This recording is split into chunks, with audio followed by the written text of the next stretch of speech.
Oh, so we're just doing May 2012 M2 paper, 7 questions. Part 1 we'll do probably the first 4 questions and then the other 3 next part. So let's get started. First one's a nice straightforward 2D variable acceleration problem.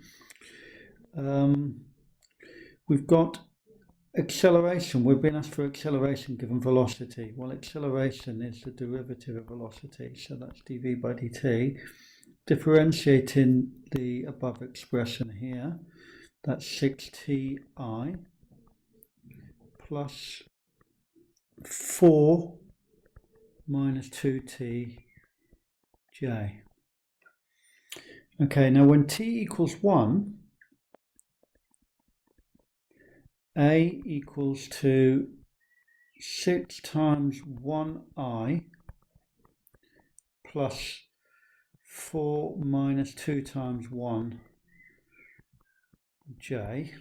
Not really necessary to write that out, but I have, so I think it's just perfectly okay to work that out in your head. Anyway, I've done it, so I'm not going to undo it now. So the magnitude of the acceleration is just the 2 components squared and then added and rooted, just using Pythagoras basically. That's the square root of 40, which is equal to 6.32 meters per second squared. We're not bothered by units for some reason in M2. Well, I wouldn't say not bothered, but they don't seem to be penalised for not giving them.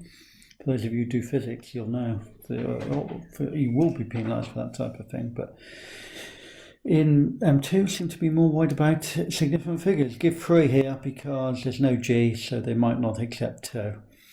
Okay, in this scheme I think they did, but they wouldn't necessarily always, so 3 is definitely the way to go here. Okay, part B, given that t is equal to 0, the position vector of P is I.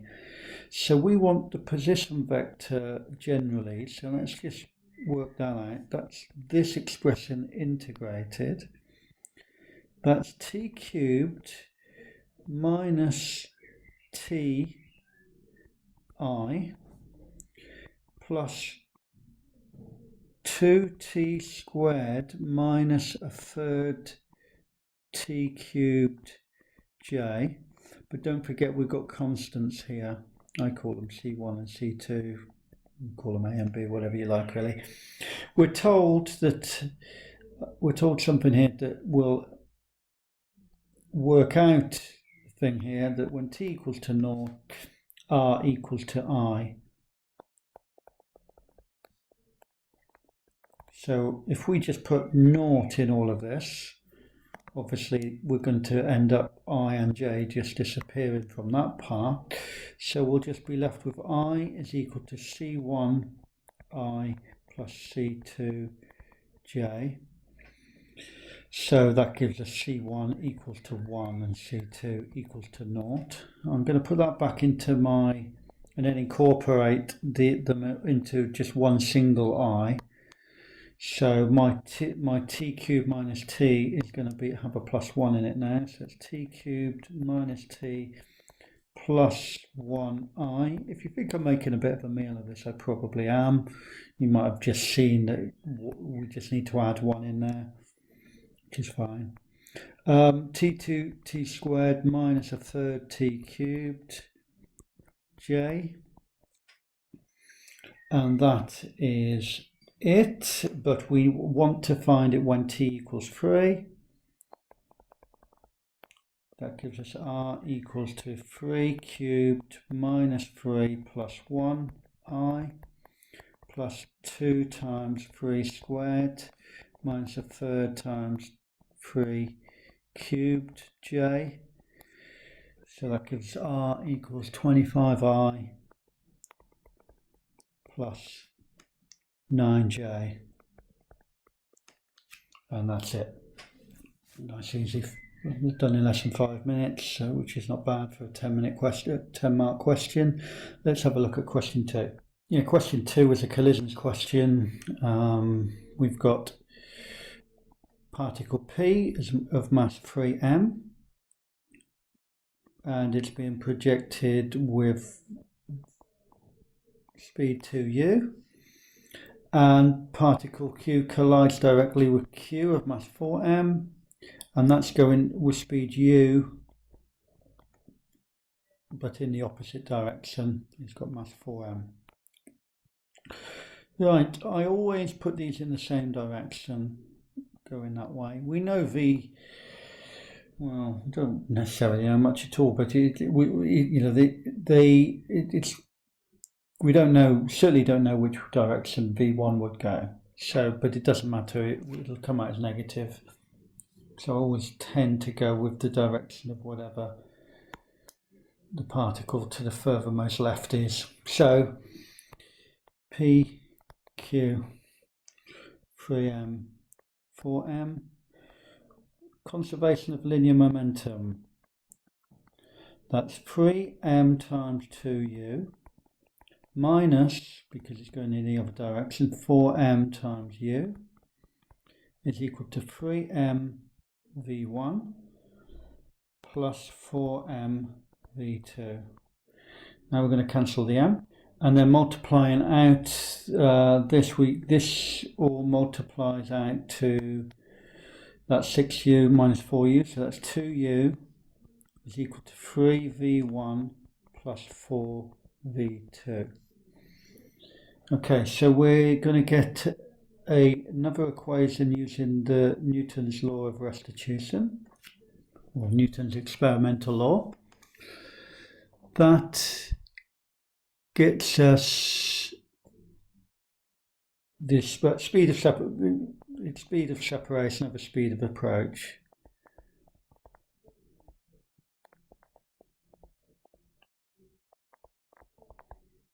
And that gets us to this point here. We know that the speed of separation is v2 minus v1. They're approaching each other with 3u because this one's going towards this one. So that's 3u, and that equals to e. So that gives us v2 minus v1 is equal to 3ue. Now it wants the speed of q. Now the speed of q is v2 here. So the speed of q, so we can get that by eliminating. What I'm going to do, because we can eliminate that 3v1, I'm going to times this by 3. So that gets 3v2 minus 3v1 is equal to 9ue. So then we add these two expressions here. So that gets us that, slightly strange, I've got them the other way around, but the 3v1 is going to cancel, so I'm going to get 7v2 is equal to 2u plus 9ue. So v2 is equal to u over 7, 2 plus 9e. So that's our speed of q. Done. Okay, that's part A. Now part B says, given that the direction of P is reversed, so remember I was saying I've actually set up my equation as though the direction of P is not reversed. Okay. We're now told it does reverse, so that means that v1, the way I've set it up, is going to be less than 0. Okay, so let's just no more equations to be done. It's just a matter of rearranging again and finding v1. I was tempted to think, oh, maybe I'll put v2 back into this expression here, but on the other hand, I'm thinking perhaps I want to avoid fractions, so in fact I'm going to times this by 4 now and get 4v2 minus 4v1 is equal to 12ue, and then I'm going to add, now I'm adding this expression here with this expression here, or am I, no, I'm going to subtract, of course. So subtract, that will eliminate V2. So let's just make sure we get this right. Subtracting 4V2, take away 4V2 is obviously 0, that's fine. So then we've got 3V1, take away minus 4V1, so let's add 4V1, so that's 7V1, and then we've got to add, take away this expression, for, we've got to take this expression from this one, so that's 2U minus 12EU. Right, now I could just say V1 is 1/7 of that, but it's not asked for V1, so I'm going to just save myself a bit of time. We've got V1 is less than 0, so that means that 2U minus 12EU is less than 0. So I can divide through now by 2 and do all the, and U cancels as well, of course. So we get 12EU is greater than, oh, cancelled the U, so 12E is greater than 2.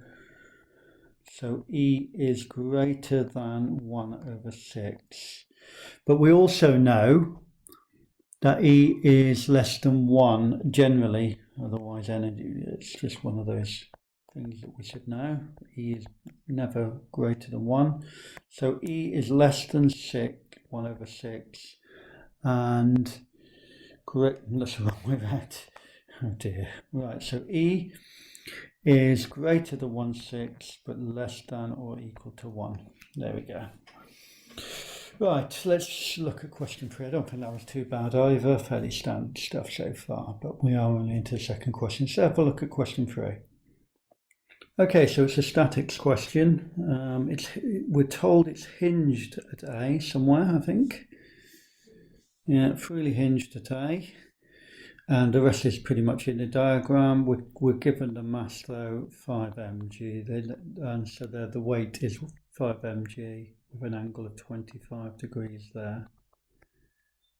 Okay, looks like 35, doesn't it? Minus 25 degrees there. Right, so find the value of f. Let's just mark on my y and x. I'm going to call my horizontal and vertical components of the hinge A. But it's almost always, and definitely is a good idea here, to take moments about the hinge, because that will just mean I get a directly equation of f in terms of mg. So let's just do that. Moments about A.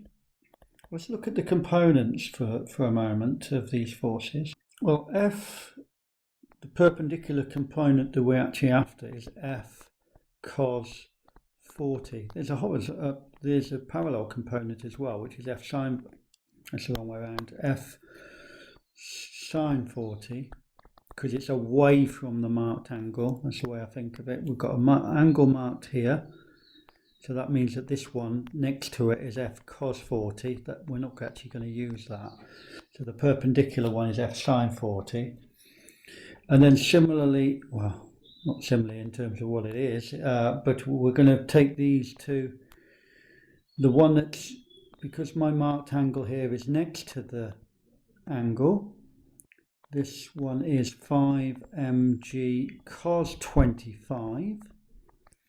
And I'm not going to need this one, but it would be 5 mg sine 25. Okay. So I only have two forces in my moments equation, because these two are going to come to 0 because they go through. They both going through the point line of action A.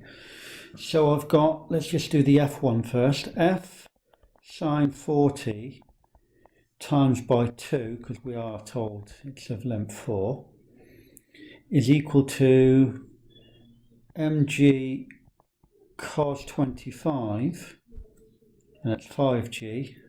If I wrote mg in here, but it is mg, but we might as well write it as 5g. And I wrote 5mg here, that's a bit strange, never mind. 5g. Okay, so that's 5g cos 25 times by, that's times 4, because we told it's length 4, and that's times 2. We got there in the end. Okay, so that's f is equal to 5g or 10g cos 25 over 4 sine 40. And if we work that out, that comes 35 newtons to 2 significant figures, and we can do 2 significant figures here. 3 significant figures is also okay, 34.5. Everything else is not okay. Okay, so, right, that's it. Nice, easy 4 marks. I made a bit of a mess of it, but it is pretty easy 4 marks, that. Part B, I quite happily throttle the person who came up with this question. I don't know what they were thinking. It really is. When students sort of say to me that they think the examiner is trying to trick them, I often say that's not really true. They're just trying to test the full range. But really, this is just so weird that I wonder if they are trying to trick you. It says find the magnitude and the direction of the vertical component.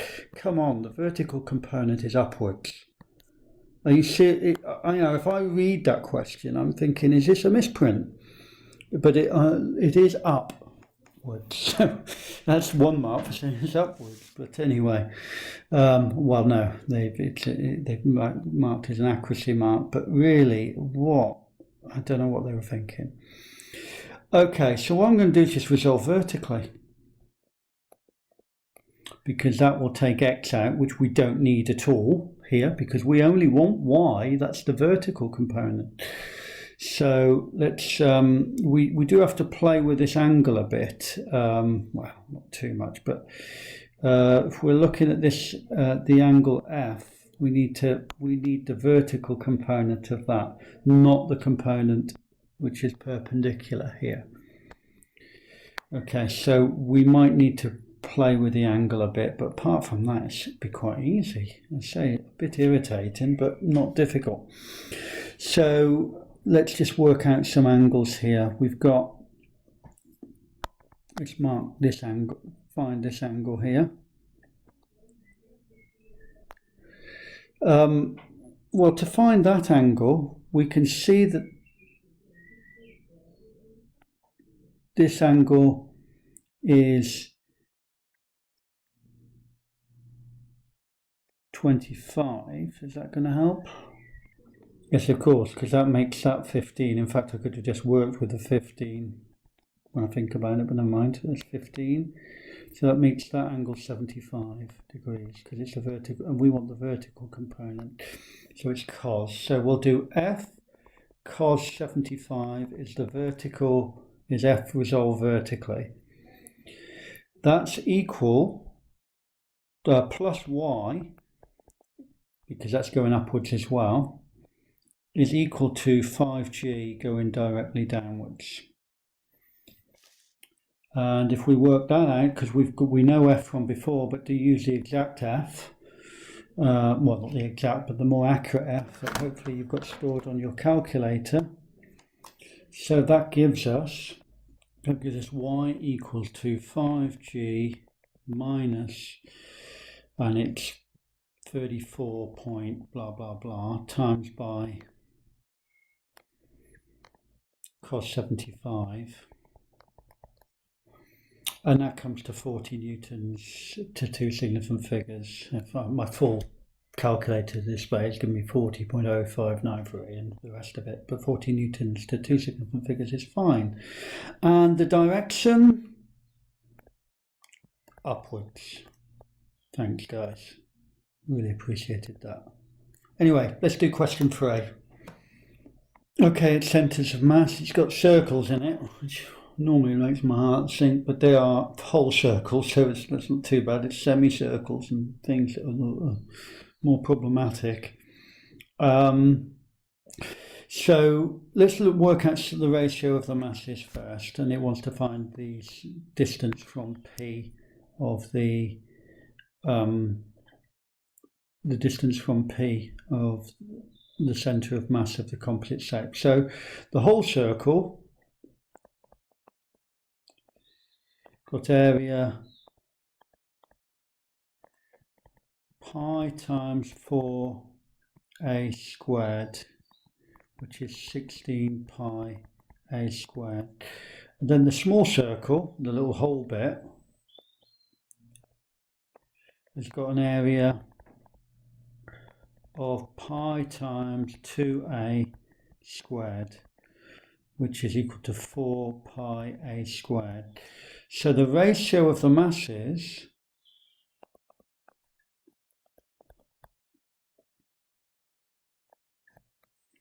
is, for the small circle, it's 4 pi a squared.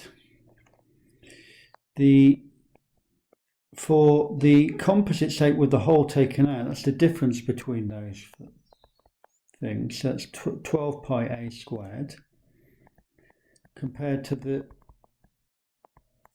big circle without the hole. I'm going to cancel that down a bit to avoid writing it in my equation. So if I divide by 4 pi a squared, I get that as 1, 3 and 4. And then I can just I can take distance from P, because that's my,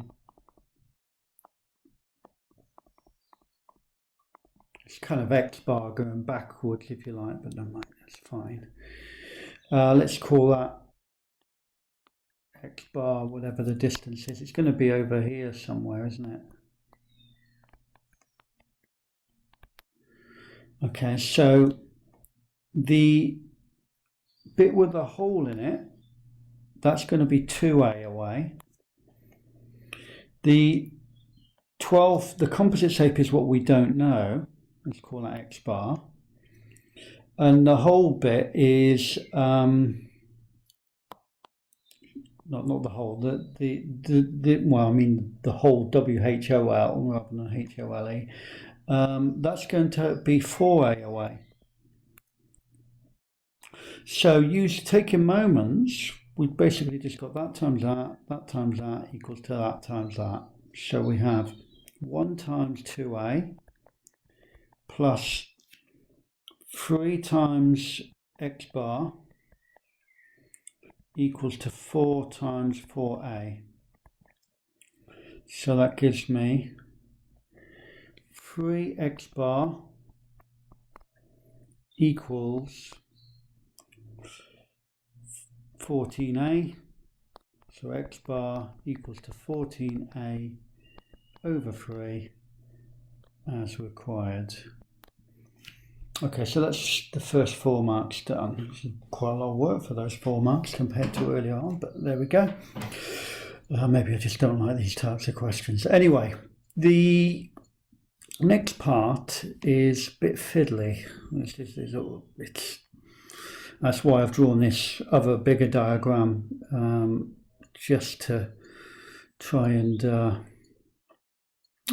a kind of angle on this.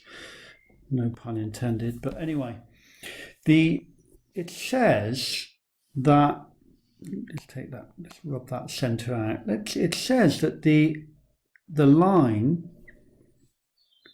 joining these two is at an angle 5/6 to the vertical when it's suspended from S. Okay, let's draw the vertical line. Okay, so there's a vertical line. I've redrawn the diagram, so don't get distracted by the fact that with all these little distances on here. So I'm going to call this point G. That is the centre of mass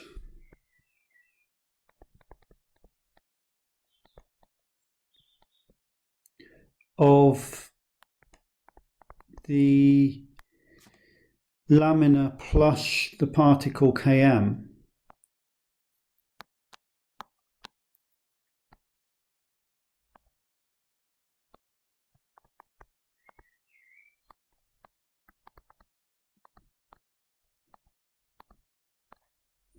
which is placed at P.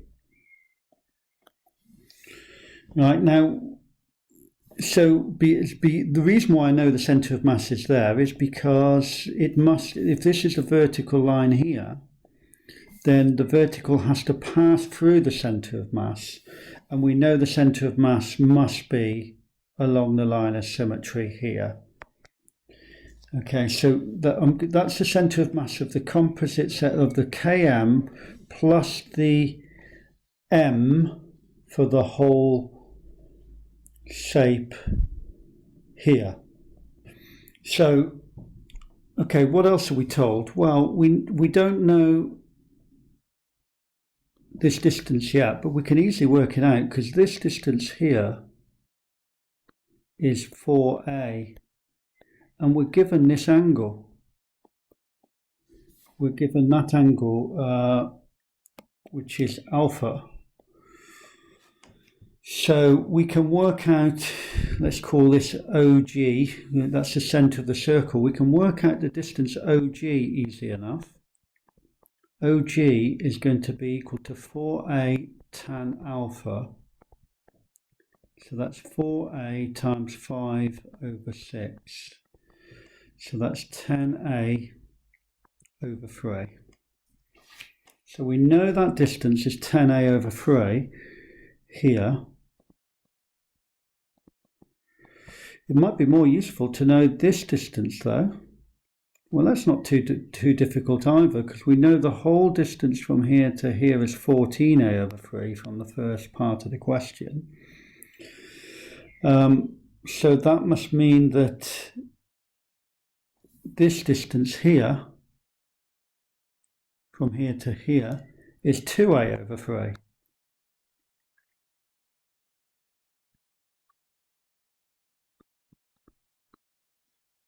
Okay, let's call this point X, which is the centre of mass of that we found before.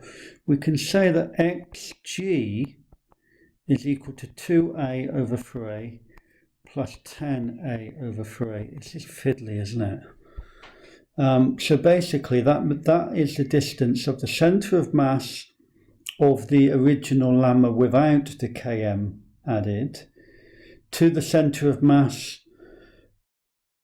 of the lamina with the particle added at P of km. So that's what our two are. X is the centre of mass from before, and G is the new centre of mass now that a km has been added.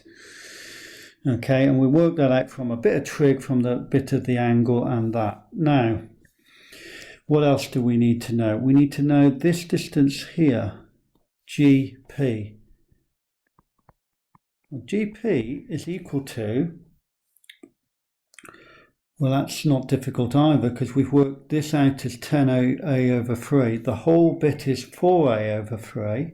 Sorry, the radius is 4a. So that means that the distance GP is 4a, take away 10a over 3, which is 2a over 3. Right, I think we've got enough to answer the question now. I think how easy 5 marks were to come by earlier compared to this. Anyway, I think we're nearly there now. I would take moments about G, because then we don't need to consider the mass of the composite shape. We've basically just got the mass m times by the distance from m, from there, so that's xg, is equal to km times by gp. But we know xg, we've worked that out. I didn't actually work it out, but it's 4a. So that's m times 4a is equal to km times by 2a over 3. So A and M cancel. That makes the length, let's change colour. That makes the length, this is 4 is equal to 2/3 k. So that gives us k equals to 6.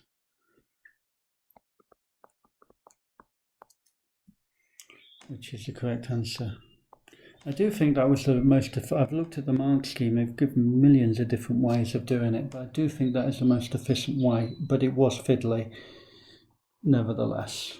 But we got there in the end. I think I need a break now, so we will do the final 3 questions in part 2.